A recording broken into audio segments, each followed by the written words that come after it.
Auto ancillary সেক্টরের একটা অন্যতম কোম্পানি যার নাম হচ্ছে টালব্রোস অটোমোটিভ কোম্পানিজ লিমিটেড। টালব্রোসের হচ্ছে আমরা ফান্ডামেন্টালসটাকে নিয়ে অ্যানালাইসিস করব, দেখব যে কোম্পানিটা ফান্ডামেন্টালি কতটা সাউন্ড রয়েছে। তো কোম্পানিটা এখন ট্রেড করছে 247 টাকায় এখন ট্রেড করছে।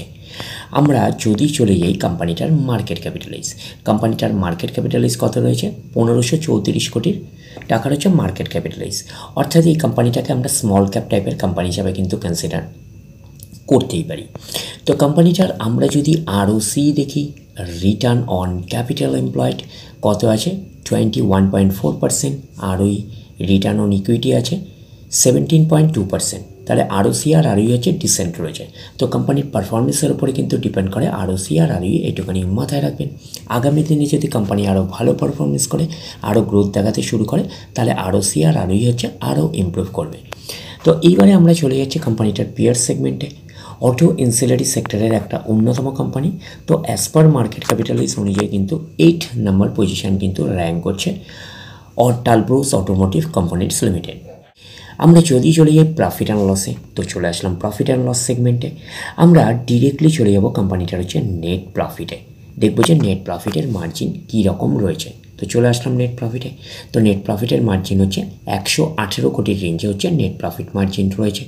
তো কোম্পানিটার আমরা যদি ব্যালেন্স শিট পার্টে যাই, তো চলে আসলাম ব্যালেন্স শিট পার্টে। আমরা ডিরেক্টলি চলে যাব কোম্পানিটার হচ্ছে রিজার্ভ অ্যান্ড সারপ্লাসে, দেখবো যে রিজার্ভ অ্যান্ড সারপ্লাসের অবস্থান কীরকম রয়েছে। তো রিজার্ভ অ্যান্ড সারপ্লাস রয়েছে 583 কোটির রেঞ্জে রিজার্ভ অ্যান্ড সারপ্লাস রয়েছে। আমরা চলে আসলাম কোম্পানিটা হচ্ছে বোরিং পার্টে। তো বোরিং পার্টের হচ্ছে ফার্স্ট পার্টে যেটা পাচ্ছি সেটা লং টার্ম বোরিং। তো লং টার্ম বোরিং কত রয়েছে 4 কোটির রেঞ্জে, তো মোটামুটি কমই রয়েছে। তো লং টার্ম বোরিং থাকা মানে কোম্পানির এক্সট্রা বার্ডেন থাকে ইন্টারেস্ট পে করার ব্যাপারে।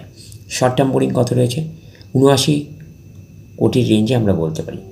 তো ন্যাচারাল ব্যাপার আমরা জানি যে শর্ট টার্ম বোরিং হচ্ছে ফ্ল্যাকচুয়েটিং ম্যানারে থাকে, প্রতি বছর আপস অ্যান্ড ডাউন্স করে। তো আমরা শর্ট টার্ম বোরিংয়ের থেকে বেশি যেটা গুরুত্ব দিই সেটা লং টার্ম বোরিংকে। তো লং টার্ম বোরিং হচ্ছে 4 কোটির রেঞ্জে বলতেই পারি। এইবারে আমরা চলে যাব কোম্পানিটার হচ্ছে ক্যাশ অ্যান্ড ক্যাশ ইকুইভ্যালেন্ট পার্টে, দেখবো যে ক্যাশ অ্যান্ড ক্যাশ ইকুইভ্যালেন্ট পার্টের অবস্থান কীরকম রয়েছে। তো আমরা চলে আসলাম কোম্পানিটার ক্যাশ অ্যান্ড ক্যাশ ইকুইভ্যালেন্ট পার্টে। তো কত রয়েছে 49 কোটির রেঞ্জে ক্যাশ অ্যান্ড ক্যাশ ইকুইভ্যালেন্ট রয়েছে। তো কোম্পানিটা একটা স্মল ক্যাপ টাইপের কোম্পানি, স্মল ক্যাপ টাইপের কোম্পানি হিসাবে ক্যাশটা ঠিকঠাকই আছে, 49 কোটির রেঞ্জে ক্যাশ রয়েছে বলতে পারি। আর কোম্পানিটার শর্ট টার্ম বোরিং তো ন্যাচারাল ব্যাপার জানি যে ফ্ল্যাকচুয়েটিং ম্যানারে থাকে, প্রতি বছর আপস অ্যান্ড ডাউন্স করে। তো শর্ট টার্ম বোরিং হচ্ছে 79 কোটি টাকার রেঞ্জে রয়েছে শর্ট টার্ম বোরিং। আর লং টার্ম বোরিং কমই রয়েছে, 4 কোটির রেঞ্জে লং টার্ম বোরিং রয়েছে আমরা বলতে পারি। আর রিজার্ভটা মোটামুটি ভালোই রয়েছে 583 কোটির রেঞ্জে আমরা বলতে পারি। যেহেতু কোম্পানিটা একটা স্মল ক্যাপ টাইপের কোম্পানি, তো স্মল ক্যাপ টাইপের কোম্পানি হিসাবে কিন্তু ব্যালেন্স শিটটা ঠিকঠাক রয়েছে, আমরা এটুখানি কনসিডার করতেই পারি। তো কোম্পানিটার আমরা যদি শেয়ার হোল্ডিং প্যাটার্নে যাই, দেখি কার কী অবস্থান রয়েছে। তো চলে আসলাম শেয়ার হোল্ডিং প্যাটার্নে।